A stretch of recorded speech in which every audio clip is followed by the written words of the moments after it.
A un amigo de la casa, recibimos a Jorge Daer de la Fundación Cieso. Hace rato que no lo recibimos. ¿Cómo estás, Jorge? Sí, Buen día. Olvidado. Lo tenemos un poco olvidado, es cierto, pero lo hemos recuperado y aquí lo tenemos. Siempre que acá criticamos a los políticos, ustedes fueron detrás de las elecciones. Lo tenemos al licenciado en Educación, Jorge Daer, una eminencia en todos los temas que siempre aborda. Y hoy vamos a mezclar un poco tal vez la política, pero también la historia de la ciudad, ¿no? Porque queríamos hablar días atrás, en el marco del aniversario de la ciudad, pero claro, justo coincidió con el cierre de campaña y no lo pudimos tener. Qué rica historia que tenemos en Villa María, ¿no? ¿Cuántos libros, cuánta bibliografía se ha escrito, ¿no, Jorge? El gran historiador de Villa María es Pedernera. Y a partir de ahí, yo recomiendo especialmente esa lectura, a partir de ahí hay investigación y ampliación de eso con el Dino Calvo, con Ruedi, bueno, y los contemporáneos que van ampliando o afinando la investigación para dar determinados datos que se desconocen. Claro, ¿por qué hablamos de esto? No solo porque hemos cumplido un nuevo aniversario aquí en la ciudad, sino porque también Jorge ha escrito un texto súper interesante, que lo tengo aquí en mi WhatsApp, que lo he leído todo, un poco con tu propia investigación, tu propia opinión, pero también con el desarrollo de todos estos historiadores, ¿no? La idea de escribir surge a partir de buscar datos no revelados. Un dato interesante son los aborígenes, los primeros nativos de todas estas tierras, que son los comechingones que venían de las sierras. Bien. Y se instalan fundamentalmente en lo que es Yucat, el actual Yucat, que está próximo a Tío Pugio, y a partir de ahí, de toda la costanera del río, se extienden y llegan a Villanueva, Villa María, a lo que hoy es Villa María, Villanueva. Primero Villanueva. Ahí hay una personalidad muy fuerte que se llamó Fiusa, casado con la nieta de uno de los conquistadores de toda esta zona. Se queda viudo y queda con una herencia de miles de hectáreas. Donde hoy está Villa Fiusa, por ejemplo. De las cuales quedan 18.000 aproximadamente, que es toda la zona de lo que vos decís de Villa Fiusa. Villa Fiusa y Yucat, ¿no? De distintos hay lados una del río. capilla que es reliquia y demás. Bueno, les cuento algo. Ayer fui, ayer fui a Villa Fiusa, porque había ido en varias ocasiones. Es un lugar muy lindo. Es precioso. Era abierto para que la gente fuera. Exacto. Y ahora ya no. Porque nos comentó una señora que estaba allí que eso era de los sacerdotes, por supuesto, de la iglesia, y los sacerdotes no están más, y hay como una especie de concesionario o algún privado, así que la gente no puede ir más allí a disfrutar la tarde, tomar unos mates en el parquecito de Villa Fiusa. No se puede ingresar más. Bueno, Fiusa, cuando queda viudo y viejo, se mete de monje. Sí, mira vos. Ahí en Avenida Vélez Arfiel. Sí. Ahí están los mercenarios. Y ahí dice, me vengo a hacer cura y entregó las tierras a la iglesia. Y donó las tierras. Entonces la iglesia pasó a administrar y hoy, estamos hablando de 200 años, hoy la siguen administrando. Exacto. En esa porción. Pero Fiusa fue un gran explorador de tierra, un gran visionario, criador de mula, multiplica lo que él había heredado y en esa expansión determina el paso de Ferreira, que lo compra un señor Ferreira a lo que hoy es la zona del Parque Hipólito Yrigoyen. De ahí hay un vado que era la ruta principal entre Buenos Aires y Córdoba, que es el paso de Ferreira, que es el vado donde hoy aproximadamente está el Puente Alberdi. Exactamente. De ahí surge Villanueva y después por las inundaciones y otros acontecimientos empieza Villa María. Exactamente, nos encanta hablar de historia, nos encanta hablar de esos momentos fundacionales que tienen en el tren, me parece, en el paso del ferrocarril, el mojón principal, ¿no? ¿Por qué el tren acá y no allá? Claro. Porque en realidad el tren se hace en función de una vía que une Villa María que une Buenos Aires con Córdoba, pero el tren pasa a ser la gran evolución. Los ingleses lo hicieron para llevar el trigo y la carne, claro. Pero a nosotros nos sirve como un instrumento de comunicación excepcional, como lo tiene el mundo. Se hace acá en Villa María por la calidad de agua, porque las máquinas de esa época, si hoy caminamos por lo que es la Medioteca, sí, vamos a ver grandes sí, tuberías, es verdad, que es donde cargaban el agua, porque el agua nuestra era muy buena, a diferencia del agua de Villanueva. Por eso la estación de Villanueva se instala en Villa María, y a partir de ahí comienza a desarrollarse, por eso nos dicen la hija del Riel, exactamente. María, la hija del Riel. Qué lindo entonces. Y aparece un hombre que fue militar, sí, que fue uno de los fundadores del Partido Radical, un dato para mí bastante inédito, que luchó en Cepeda, en Pavón, estamos hablando en plena época de la Confederación. 1800 y pico. Claro, 1850, 1860, hasta que termina siendo senador de la Nación y demás.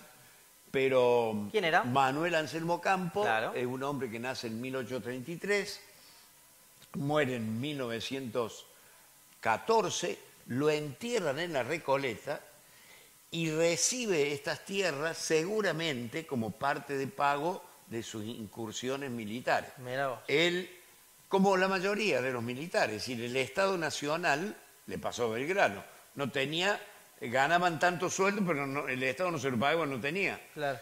Le daban tierra. Con el tiempo le daban tierra. A él le dan tierra, pone a Pablo Bardier de apoderado, presentan los planos en Córdoba, había que presentar los planos porque al hacer un loteo vos tenías que determinar, en realidad lo determinaba la provincia, pero cuáles eran los lugares en donde se iba a radicar las reparticiones provinciales. Claro. Entonces, ese plano lo aprueba la provincia el 27 de septiembre de 1867 y queda iniciado lo que es la ciudad de Villa María. ¿Por qué le pone Villa María?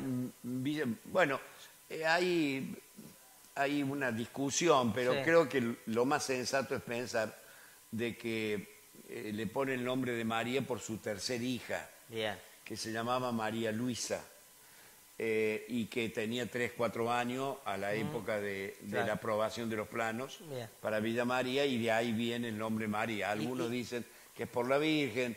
Bueno, ¿Y Villa era común en esos años ponerle nombres a los era lugares? una villa, porque ¿qué había? Rancherías. Estaba el ferrocarril, y al lado del ferrocarril empiezan a construirse viviendas para los obreros que trabajan en el ferrocarril. Claro. Ahí empieza.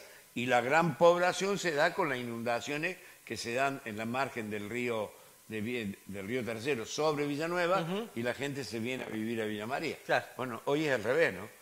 Hoy la gente se va a vivir a Villanueva. Se va a vivir a Villanueva. Es verdad, es verdad. 150 años después se da vuelta. Está creciendo. Sí. Pero es importante la historia de este hombre, de Manuel Anselmo Campo, porque es un... Bueno, dicen que nunca vino a Villa María. ¿Nunca estuvo acá? Es muy probable que jamás haya pisado por acá. Pero al entierro de él, obviamente que era un tipo muy reconocido política y militarmente, al entierro de él va el que era presidente de la Nación, que era Hipólito Yrigoyen. Mirá vos. O sea, que era un hombre vinculado. Estuvo en el levantamiento en contra de Juárez Celman en 1890. Es decir, fundador del radicalismo, ¿no? Está enterrado en Buenos Aires, ¿no? En la Recoleta. En la Recoleta. O sea, ahí ya te da también la categoría, ¿no? Bien. Y en el interín aparece la necesidad de poner la capital, porque uno de los dramas que había, hay que recordar que en 1853 hacemos la Constitución, pero el presidente era Urquiza y la casa de gobierno estaba en Paraná, porque Buenos Aires no quería saber nada. No quería formar parte de la Confederación, no. Bueno, hasta que hay una guerra que se distrae o se la regala, o la gana Urquiza, pero se la regala a Mitre, y a partir de ahí Mitre instala y el primer presidente de lo que hoy decimos República Argentina. Exacto. Porque antes era la Confederación. Y ahí, el segundo presidente Sarmiento, el secretario de Sarmiento es el primo de Ocampo. Mira vos. Que también, porque todos los Ocampos se llamaban Manuel. Mira vos. Este era Manuel Florencio Sí. Ocampo, el nuestro era Manuel Gregorio. Anselmo. Bueno, Anselmo. Entonces, el primo está en el proceso del veto de la capital de Villa María y Villanueva, que en realidad nunca fue pensado que Villa María o Villanueva fuesen capital, sino lo que se armó fue una comisión desde el Congreso de la Nación para asignar en este sector de la población argentina un espacio para federalizar, Claro. distante de Villa María y Villanueva, y que se ubicase en el centro de ambas villas. El Congreso lo aprueba el Senado, aprueba diputado, y cuando llega, Lo veta. dice, no, no hay garantía de civilidad en esa zona. Así decía. Así Mirá. decía el texto. Y bueno, y se aborta. No obstante, insiste, senadores, aprueba porque cuando vos vetás como ejecutivo, si insiste con las 2/3 partes de ambas cámaras, la ley queda sancionada, promulgada. Senado aprueba, diputado empatan. ¿Se acuerdan de la época de Cobo? Sí. Bueno, diputado empatan y el que desempata dice no. No. Y ahí se terminó la discusión. Y ahí se terminó la discusión. Mirá vos, pero bueno. nunca fuimos capital. Nunca fuimos. Bueno, súper interesante lo que nos cuenta Jorge Daer en esta columna. Muy interesante el texto. ¿Lo podemos leer en algún lado, en alguna red social, en algo? ¿Lo ha subido? No. Lo tiene que subir porque es súper Tiene interesante. permiso para subirlo. Lo subo, bueno, lo subo porque es súper interesante. Lo vamos a encontrar aquí en la Porque página de Canal 20 Villa María. Daer frente a una red social se choca. No, pero usted está súper ayornado siempre. En los No. conceptos, en todo. No, la Bueno. peluquería no.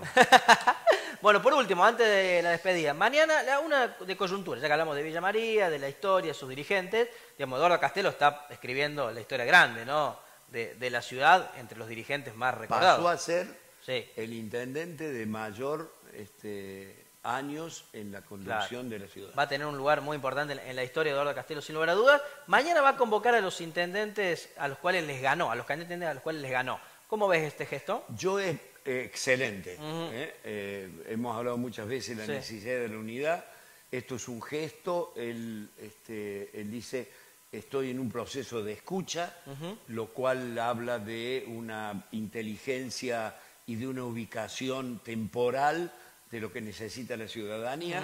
Espero que no sea solamente un gesto, sino que pueda recoger lo mejor de cada candidato y a partir de ahí construir algo desde la unidad de los sectores dirigenciales. Claro. La población siempre está unida, ¿no? Más allá de las diferencias. Por supuesto. Y cuando hablo de dirigencial, hablo no solamente del sector político, sino de las entidades intermedias, de la importancia que tienen las entidades intermedias en una sociedad. Jorge, gracias como siempre, nos vemos prontito. A ustedes. Ha pasado Jorge Daer de la Fundación Cieso, buscamos una pausa, te quedas con nosotros, ya venimos con la segunda hora del programa. Tenemos notas excelentes, nos vamos a ir a las sierras y vamos a ir a la sierra por 2 ocasiones. Nos vamos a ir a Almafuerte, ahí donde la sierra y la llanura se dan la mano, y nos vamos a ir a La Falda. Así que te quedas con nosotros, ya volvemos en un ratito. Sin ideas de Buenos Aires.